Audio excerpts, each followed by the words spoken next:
Nityanandam. Before we begin the Pratyaksha Paduka Puja today, we will request all the Paduka Puja and Shiva Puja participants and everybody else who is participating in this puja, physically here and online, to declare the following with the integrity and authenticity. If you agree to the following statements, please say yes loudly. I authentically recognize, which is internally process, understand and declare the truth that cosmic energy exists. Yes. I authentically recognize, which is internally process, understand and declare the truth that His Divine Holiness Swamiji, Nityanandeshwara Param Nityanandeshwari Parashakti, the Guru Padukas, the Atmalinga, are the Chinmaya Vigrahas, embodiment and representation of that very cosmic energy. Yes. I authentically recognize, which is internally process, understand and declare the truth that whatever I offer during the Paduka Puja to His Divine Holiness Swamiji and Shiva Puja to Nityanandeshwara Paramashiva, Nityanandeshwari Parashakti will reach cosmic source of energy directly. Yes, I authentically recognize, which is internally process, understand and declare the truth of Sohamasmi, that even when I worship, I am Him. Yes. We'll now begin with the Sadguru Vandanam. Please take some flowers in your hands. Keep your hands in Anjali Mudra. Close your eyes and offer the flowers at Swamiji's Paduka along with the mantra. Nityanandam Paramasukadam Kevalam Jnanamurtim Dvandvatitam Gagana Sadrisham Tattvamasyaadhirakshim Ekam Nityam Vimalamachalam Sarvadhi Sakshibhutam Bhavatitam Trigunarahitam Sadgurum Tam Namami.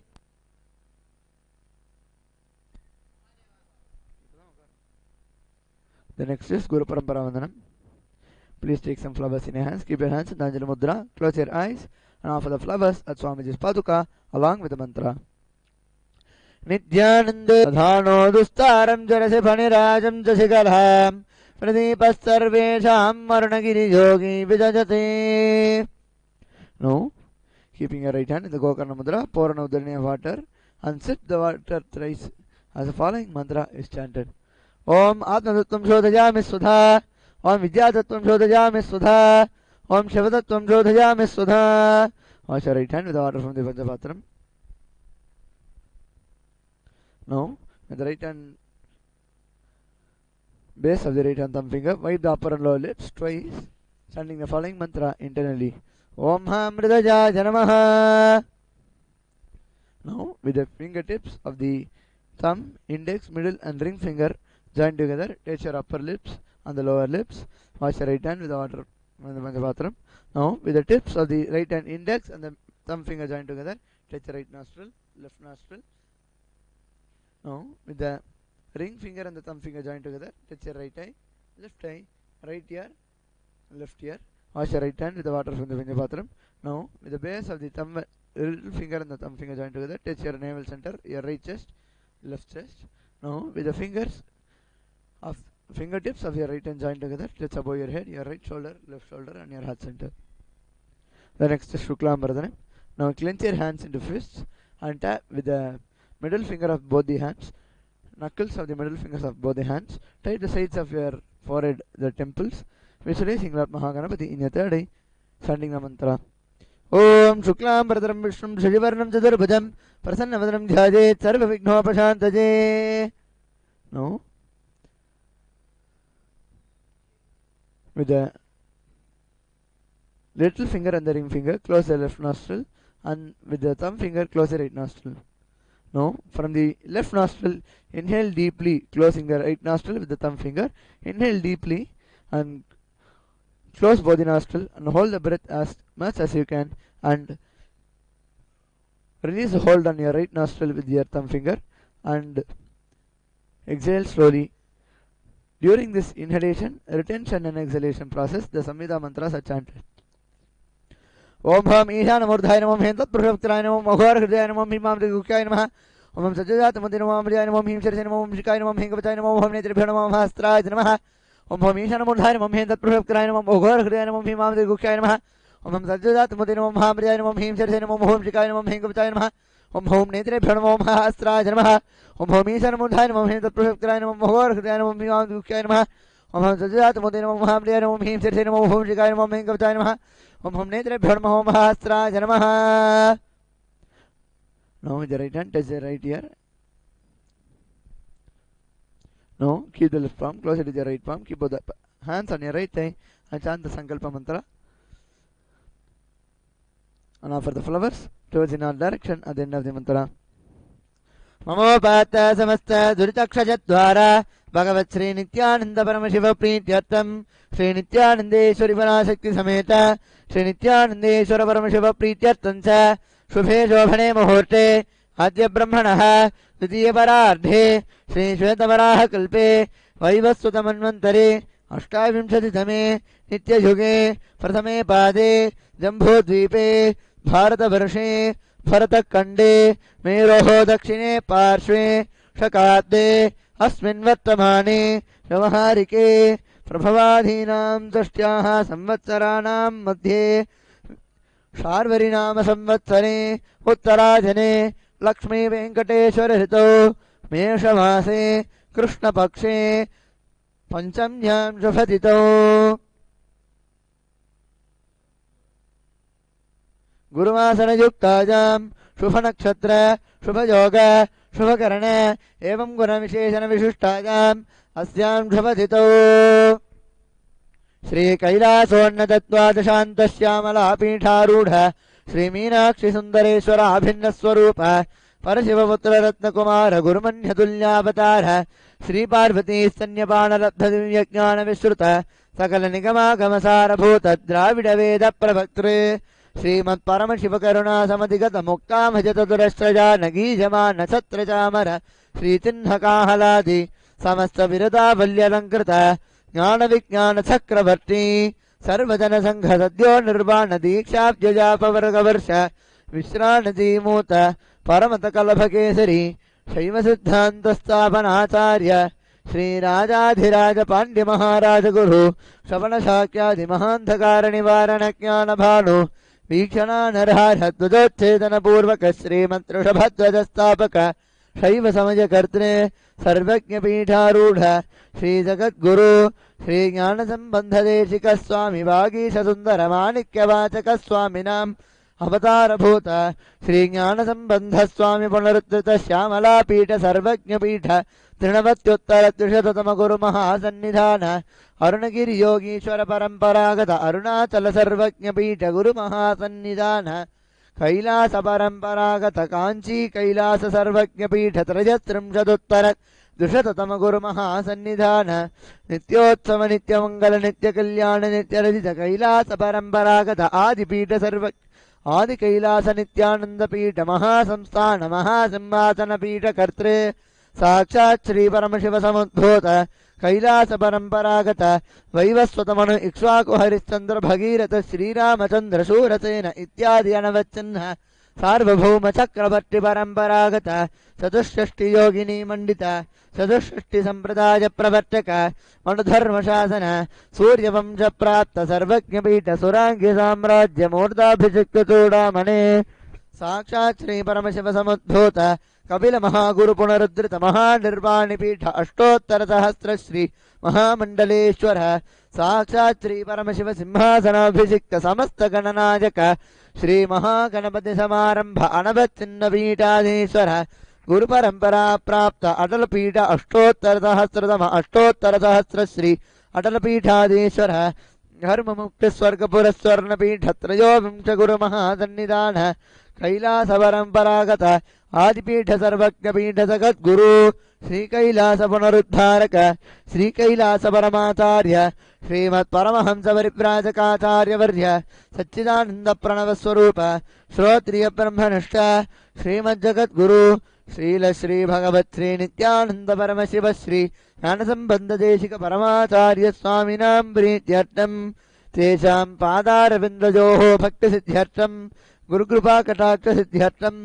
क्षेमस्थैर्य वीर्य विजय आयुरारोग्य ऐश्वर्याणाम् अभिवृद्ध्यर्थं धर्मार्थ काम मोक्ष दुर्विध बलपुरुषार्थ सिद्ध्यर्थं मम समस्त दुरितोपशान्त्यर्थं समस्त मंगल अवाप्त्यर्थं भगवत् श्री नित्यानंद परम शिव प्रसादेन सकुटुम्बस्य ज्ञानवैराग्य जीवन मुक्ति प्राप्त्यर्थं श्री नित्यानंदेश्वरी पराशक्ति समेत श्री नित्यानंदेश्वर परम शिव अवतार भूत श्री सर्वदेव देवी स्वरूप भगवत् श्री नित्यानंद परमशिव प्रत्यक्ष पादुका पूजां करिष्ये। श्री नित्यानंदेश्वरी पराशक्ति समेत श्री नित्यानंदेश्वर परमशिव पूजां च करिष्ये। ओम अपौपस्पृश्य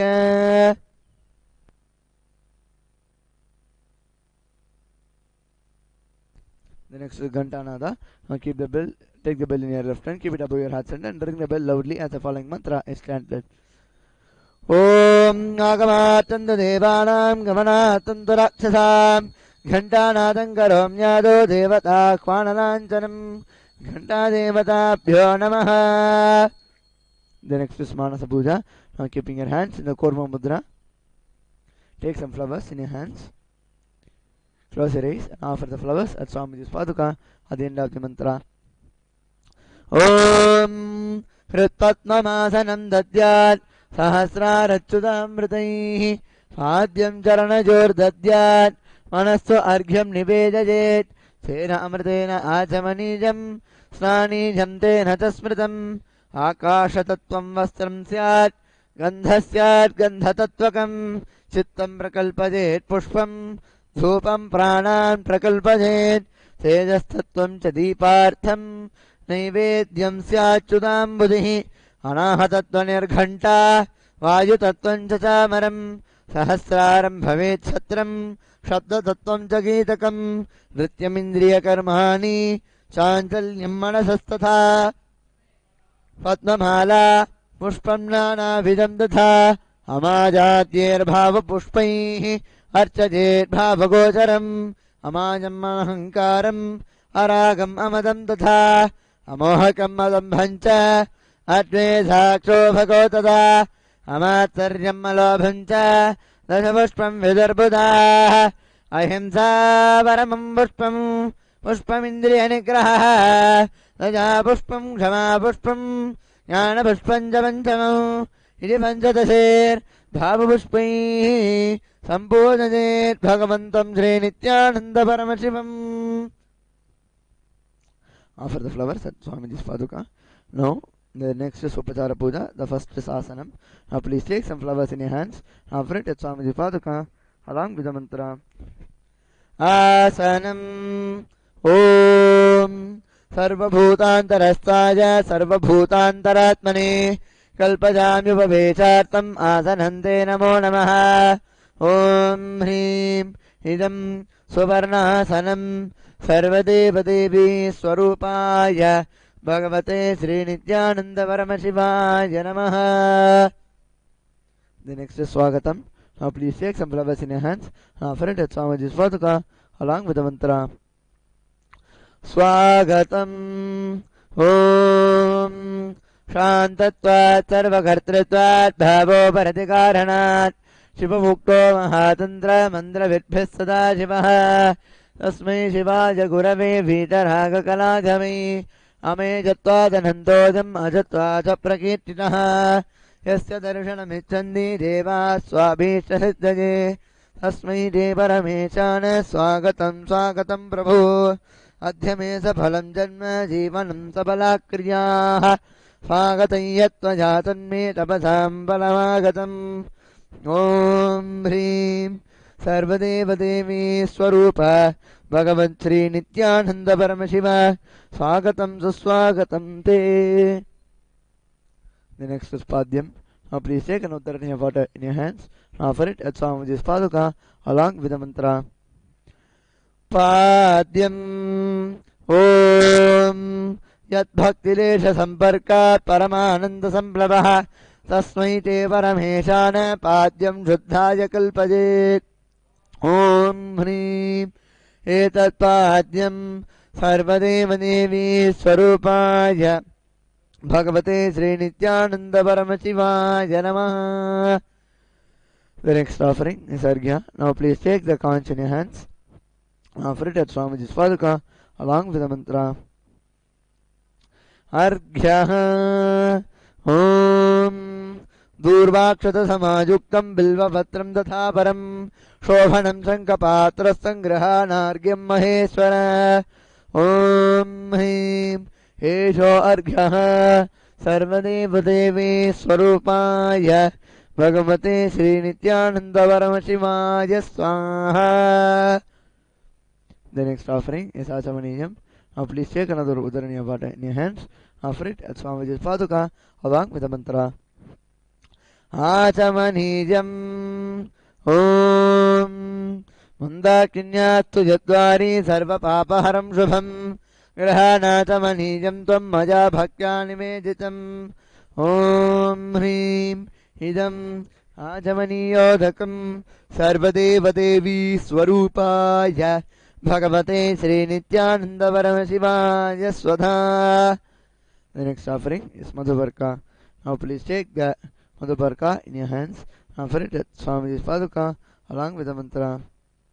Madhubarka Om Sarva Kalmashanashaya Paripurna Sudhatmakam Madhubarkamimam Deva Kalpajami Prasidame Om Hrim एष मधुपर्कः सर्वदेवदेवी स्वरूपाय भगवते श्रीनित्यानन्दपरमशिवाय स्वधा.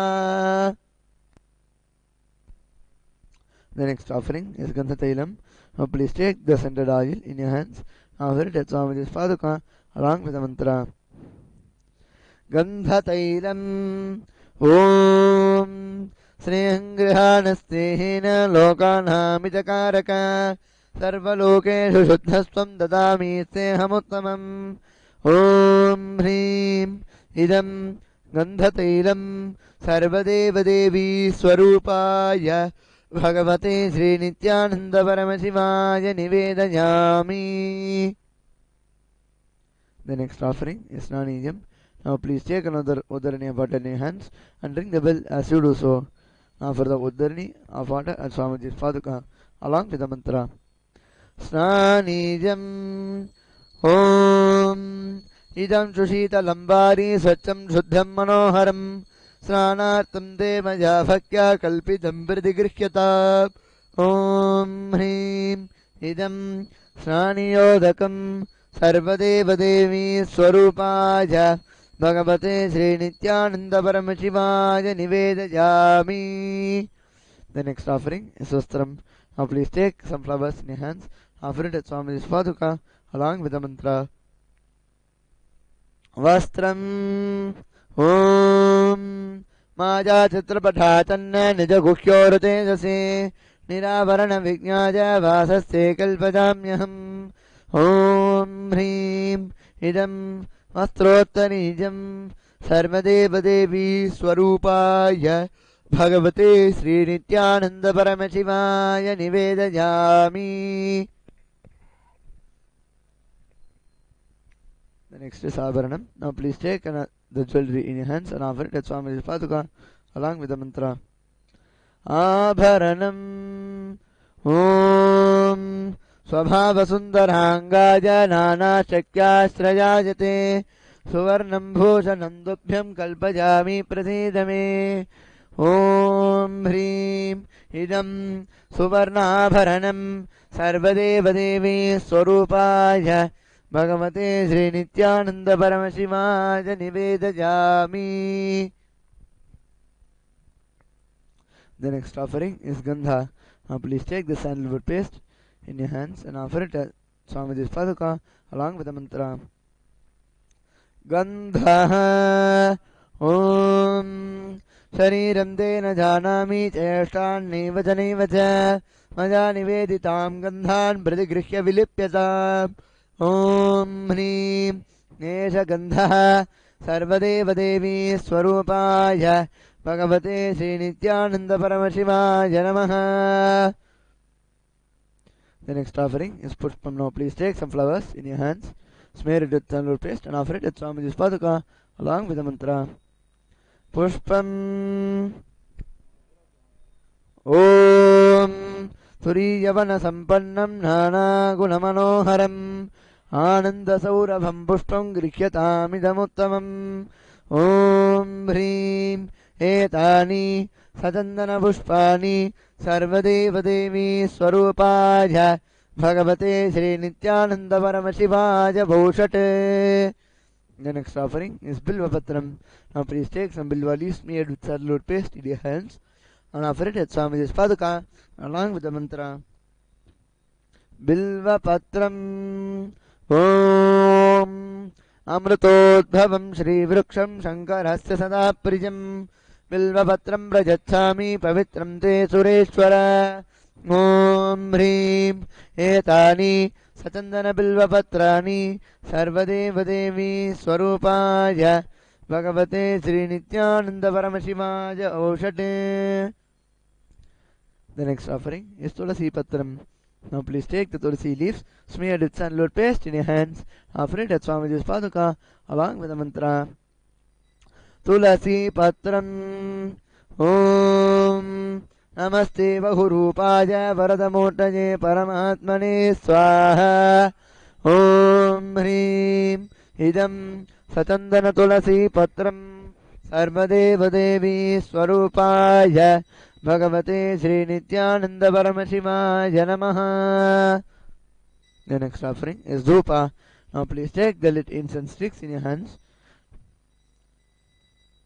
and wave it towards Swamiji along with the mantra and please ring the bell as you do so.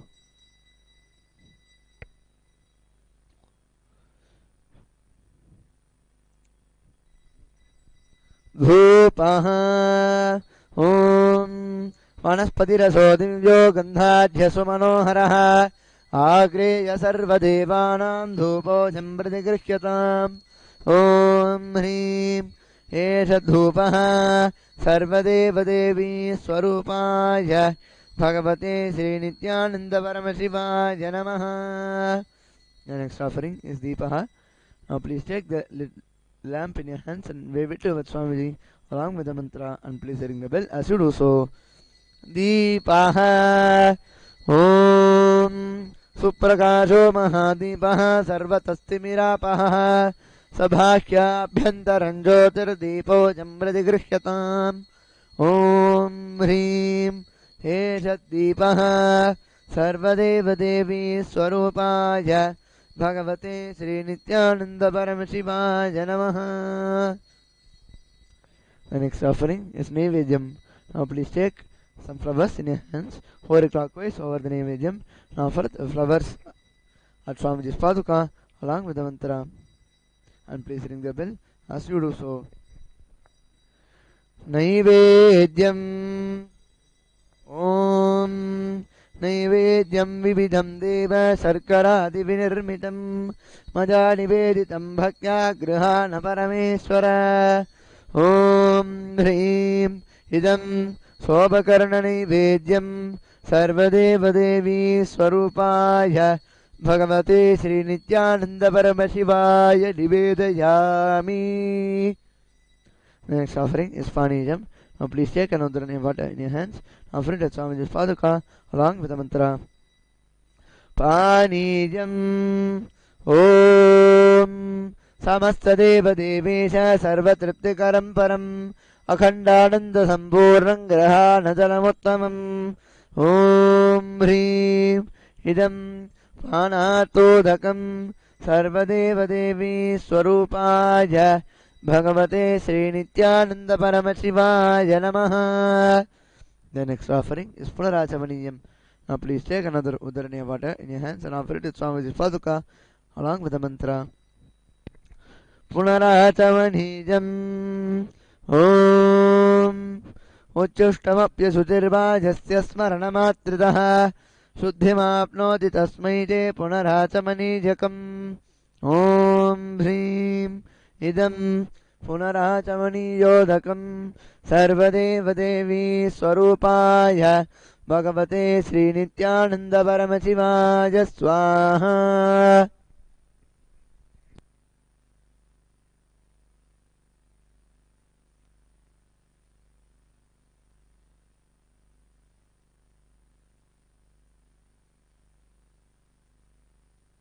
The next is Aratrikam.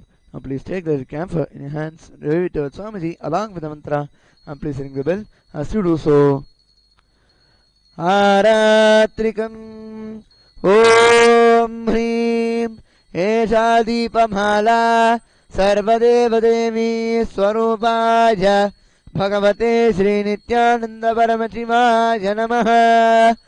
ॐ राजाधिराजाय प्रसय्यशाहिने नमो भजं वै श्रवणाय कुर्महे समे कामां कामकामाय मह्यं कामेश्वरो मयि श्रवणो दधातु कुबेराय वै श्रवणाय महाराजाय नमः कर्पूरगौरं करुणावतारं संसारसारं भुजगेन्द्रहारं सदा वसन्तं हृदयारविन्दे भवं भवानी सहितं नमामि भवं भवानी सहितं नमामि भवं भवानी सहितं नमामि आरात्रिकं समर्पयामि भगवत् श्री नित्यानंद परमशिव चरणकमलेभ्यो नमः.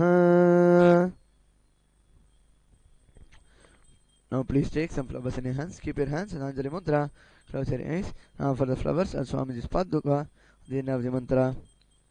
Pushpanjalihi Gurur Brahma Gurur Vishnu Gurur Devo Maheshwaraha Guru Sakshat Param Brahma Tasmai Shri Gurave Namaha Akhanda Mandalakaram व्याप्तं येन चराचरं तत्त्वदर्शितं येन तस्मै श्रीगुरवे नमः. अज्ञानतिमिरान्धस्य ज्ञानाञ्जनशलाकया चक्षुरोन्मीलितं येन तस्मै श्रीगुरवे नमः.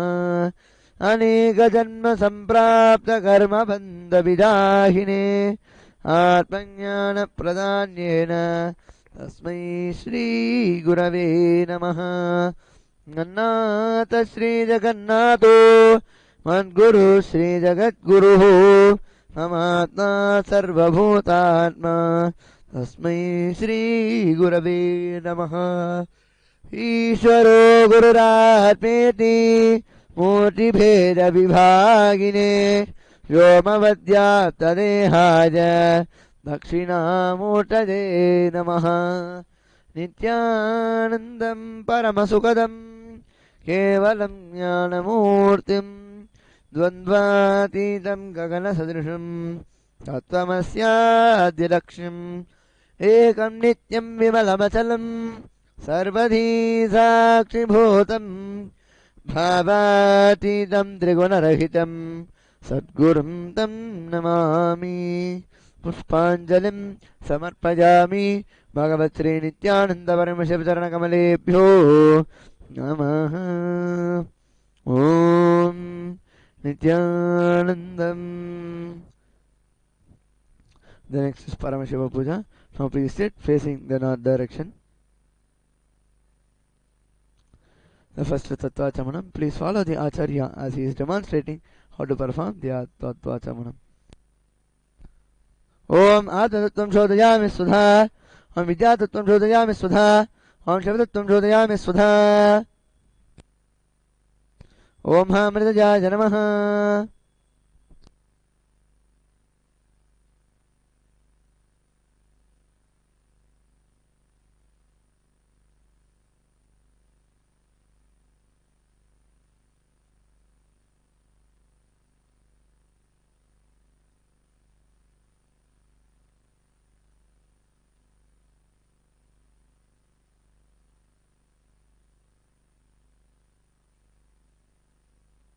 The next is Sakalikaranam. Please follow the Acharya as he is demonstrating how to do the actions, the Kriyas.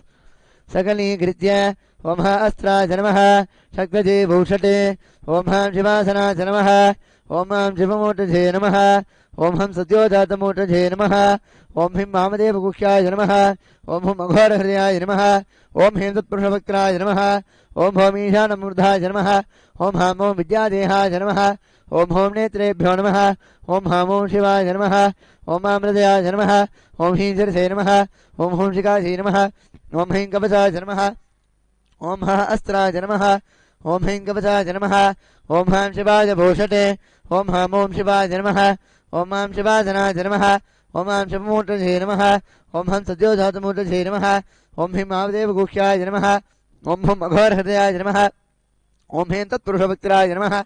ओम होम ईशानमूर्धाय नमः। ओम हम ओम विद्यादेहाय नमः। ओम होम नेत्रेभ्यो नमः। ओम हम ओम शिवाय नमः। ओम हम मृतजाय नमः। ओम ह्रीं सरिसे स्वाहा। ओम ओम शिखायै वषटे। ओम ह्रीं कवचाय हुम। ओम ह अस्त्राय फटे। ओम ह अस्त्राय हुम फटे। ओम ह अस्त्राय फटे। ओम हम शिवाय भूषटे. Next Samanya Argyam. Please put some flower, akshata and turmeric rice in your Panchapatra.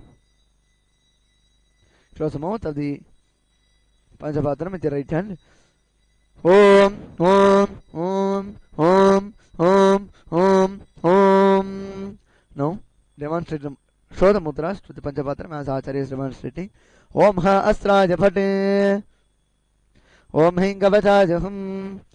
Om Han Shivaja Bhushate. The next is Savahanam. Offer a flower to your Atmalinga. Om Han Shivasana Janamaha. Lalate Tripundri Nidalagata Kasturi Janagaha. Spuranmala Adhara Spurtakrikopi Namasanaha.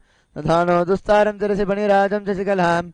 Pradeepa Sarvesham Marnagiri Jogi Vidajate. Indhuri Bhapanchamuga Hastada Sadyuktam.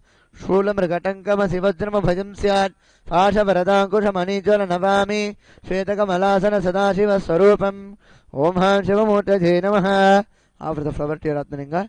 Om Ham Om Shivaya Namaha. Nityanandeshwari Paralakanthi Mudram Pradarshya. Om Ham Shivaya Namaha.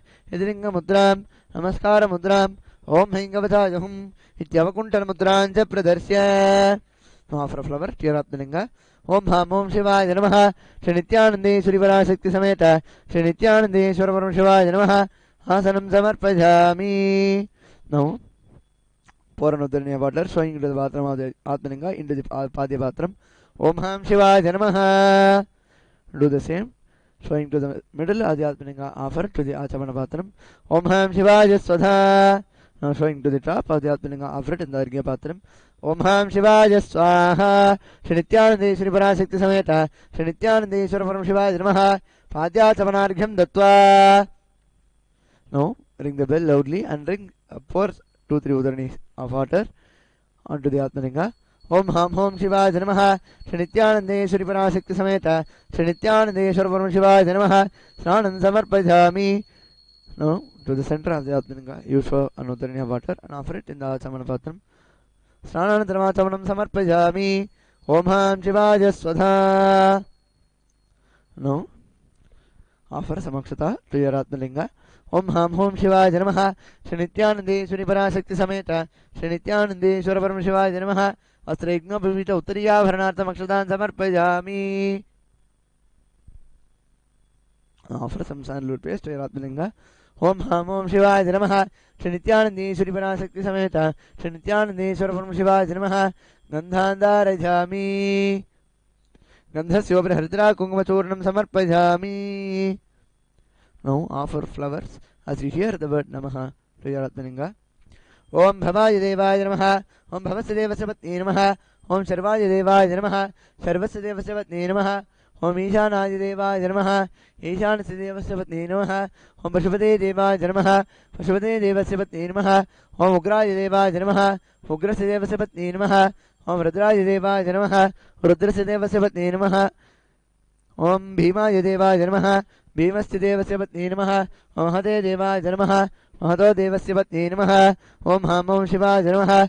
Shri नित्यानंदेश्वरी Parashakti समेत श्री नित्यानंदेश्वर परम शिवाय नमः. अष्टपुष्पार्चनं समर्पयामि. Now offer the Bilvapatram to your Atmalinga. Om Ham Om Shivaya Namaha. Shri Nityanandeshwari Parashakti Sameta. Shri Nityanandeshwara Param Shivaya Namaha. Bilvapatram Samarpayami. Now offer another water to your Ganta. Om Bhastraya Namaha. Now ring the bell loudly. Now offer another water to your Dhupa. Om Bhastraya Pate. Offer a flower to your Dhupa stand. Om Hamridaya Namaha. Om. Now wave it towards your Atmalinga. Om Ham Om Shivaya Namaha. Shri Nityanandeshwari Parashakti Sameta. Shri Nityanandeshwara Param Shivaya Namaha. Dhupamagrabhajami. Now, offer an Udrina water flowing to the center of the Atmalinga into the Achamana Patram. Om Ham Shivaya Swadha. Now, follow the Acharya as he is demonstrating the Kriyas for the puja. Om Ha Astra Japate. Om Ha Mritaya Janamaha.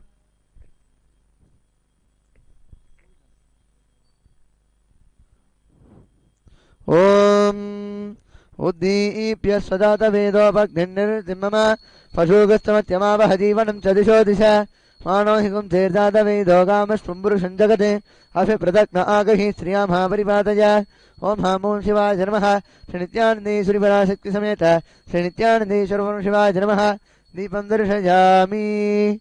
Now, offer an water showing to the center of the Atmalinga. Om Ham Shivaya Swadha. Now, offer an sprinkle some water over the Naivedyam. Om Ha Astra Japate. Offer a flower to your Naivedyam. Om Ha Mritaja Janamaha. Om Madhumata Rita Jate Madhukara Nisindhavaha. Madhvirna Santoshadhi. Madhunakamutoshi Madhunapati Bhagumrataha. Madhutyorasuna Pita. Madhuvan Novanaspatir Madhavagum Matsusuryaha. Madhvirgavo Bhamdraha. Madhu Madhu Madhu. Om Hamom Shiva Janamaha. Shanityanandi Sriparasekti Sameta. Shanityanandi Sarvaram Shiva Janamaha. Naivedyam Nivedajami. Now shower Nudrina water to the center of the Atmalinga and offer it to the Achamana Patram. Nivedyanandramachamaniyam Samarpajami. Om Ham Shivaya Sudha. Now offer some Akshuta to your Atmalinga. Om Hamom Shiva Janamaha. Shanityanandi Sriparasekti Sameta. Shanityanandi Sarvaram Shiva Janamaha. Tambulam Samarpajami. Now, light the Karpura Arati and offer sprinkle some water over it. Om Ha Astra Japate.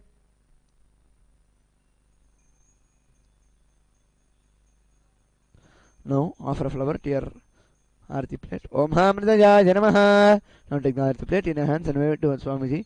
Om Natatra Suryo Bhati Natandra Tarakam Deva Vidyado Bhanti Godoja Magni Tameva Bhantamana Bhati Sarvam Dasya Bhatat Sarvamidam Vibhati.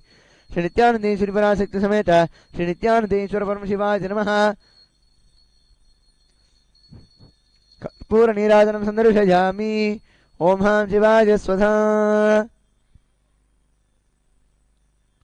Now, take some flowers in your hands, keep your hands on the Anjali Mudra and offer it to your Atmalinga, then have the mantra. Om Ham Om Shiva Janamaha. Shanityanandi Sriparasekti Sameta Shanityanandi Swarvaram Shiva Janamaha. Pushpanjalim Samarpajami. Now, please do the Mula Mantra Japa internally, chanting the Shiva Mula Mantra 108 times.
Now perform the Gayatri Mantra Japa internally. Chant the Gayatri Mantra 11 times.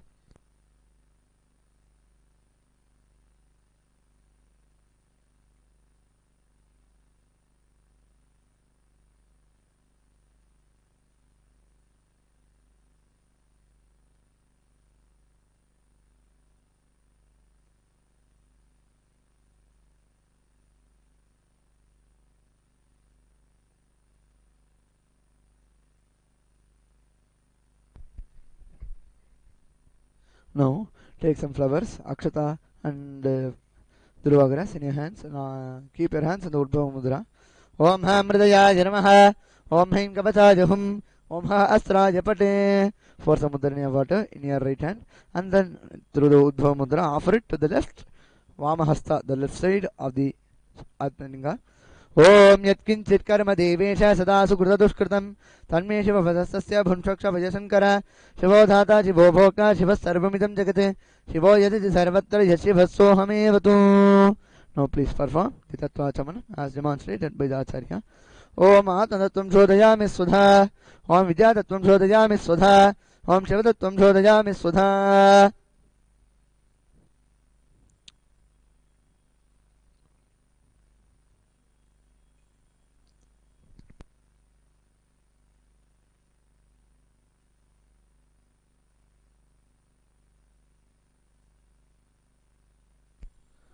ओम पूर्णमदः पूर्णमिदं पूर्णात् पूर्णमुदच्यते पूर्णस्य पूर्णमादाय पूर्णमेवावशिष्यते. ओम शांति शांति शांतिः. हरि ओम तत्सत्. सर्वं भगवत् श्री नित्यानंद परमशिव पादुकार्पणमस्तु. ओम नित्यानंदम्.